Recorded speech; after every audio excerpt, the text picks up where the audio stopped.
Ini basically bukan 7.500 guys. Bandar Gebang.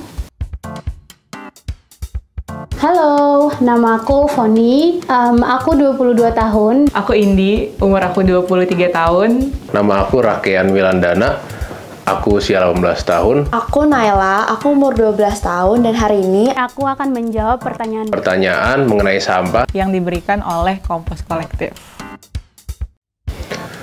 Pengetahuan aku mengenai sampah di angka 4 mungkin. mungkin 7. Mungkin 7 atau 8. 5 kali ya. Kenapa di angka 5? Kayak tahu-tahu banget enggak, tapi masih tahu gitu. Jadi di 5. Karena kebetulan aku tinggal di lingkungan yang sebagian besar orang-orangnya sudah concern dengan lingkungan dan pengetahuan-pengetahuan soal sampah, jadi aku cukup mengerti soal sampah gitu. Barang yang sudah tidak bisa digunakan atau tidak berguna lagi.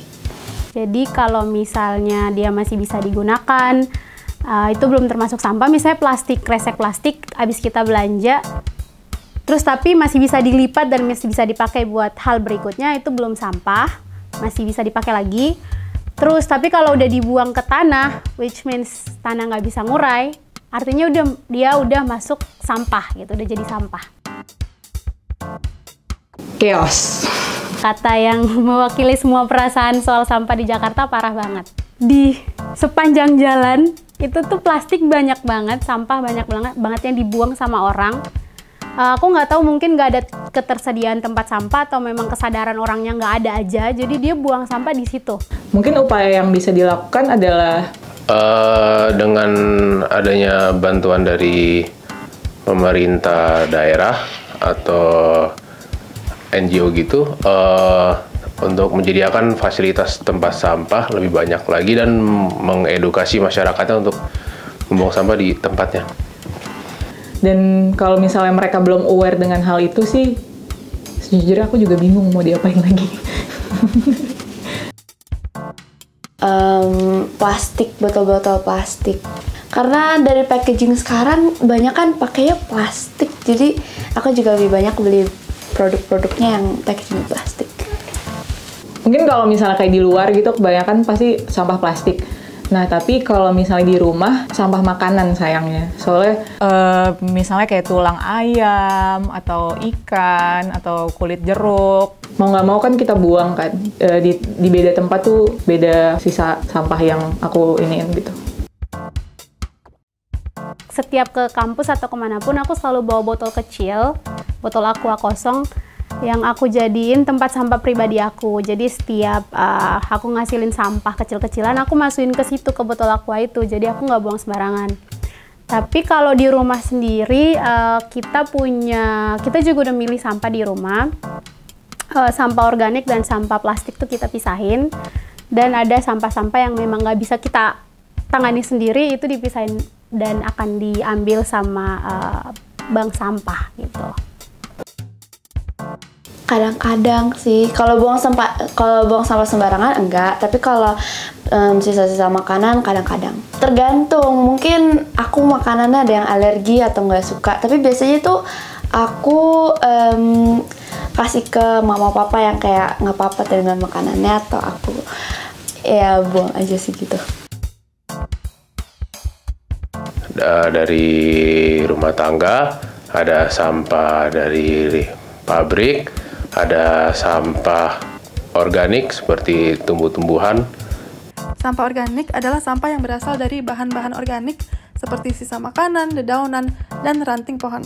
Sampah anorganik adalah sampah yang tidak terbuat dari bahan organik dan sulit terurai seperti kaca, logam, plastik, dan kain sintetis. Sampah B3 adalah sampah yang mengandung zat-zat berbahaya dan beracun yang dapat menimbulkan dampak buruk pada kesehatan manusia dan lingkungan. Contoh dari sampah B3 meliputi baterai bekas, cat, obat-obatan kadaluarsa, dan lampu neon. Sampah residu seperti sisa bangunan dan perabotan rumah tangga yang tidak digunakan. Contoh dari sampah residu meliputi permen karet, popok, dan pembalut bekas.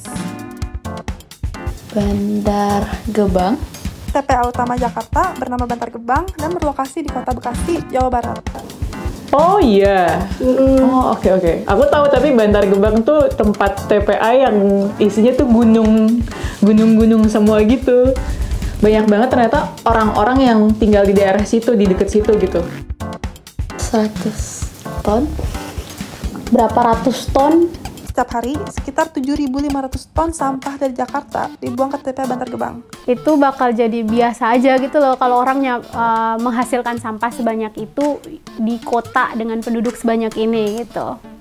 Hal ini terjadi karena TPA Bantar Gebang menerima sampah dari Jakarta dengan menggunakan lebih dari 1.200 truk pengangkut per hari. Tapi kalau misalnya truknya nambah jadi 2.000, bisa lebih banyak lagi dong. Ini basically bukan 7.500 guys, tapi bisa lebih berapa puluh ribu mungkin. Anorganik, plastik. Sisa-sisa makanan dan sampah rumah tangga.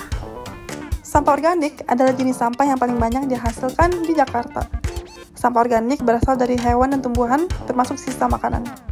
Secara keseluruhan, sampah organik mencakup 53,75% dari total sampah yang dihasilkan di Jakarta. Kayak berarti kesadaran orang akan food waste tuh masih kurang ya gitu loh.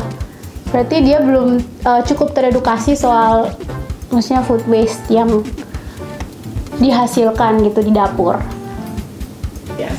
Menurutku seharusnya sih mungkin diolah lagi ya sampah organik tersebut, kan harusnya bisa diolah menjadi pupuk mungkin seperti itu. Melihat fakta kalau di Bantar Gebang sendiri tuh hampir 60% sampah di sana tuh sampah organik. Langkah baiknya kalau di rumah kita milah yang sampah organik, kita bisa bikin jadi hal yang lebih bermanfaat, misalnya bikin pupuk. Kalian harus menjaga dan memilah sampah kalian dengan baik gitu. Apalagi aku pribadi yang banyak banget makanannya tuh banyak sisa sampah makanan gitu. Dari sekarang seharusnya aku makan tanpa sisa sih. Jadi biar nggak berkontribusi juga di TPA Bantar Gebang gitu ya, dengan banyak banget sampah-sampah sisa makanan yang ada gitu. Terima kasih DBS dan Kompos Kolektif. Aku jadi lebih banyak tahu tentang sampah. Thank you, bye-bye.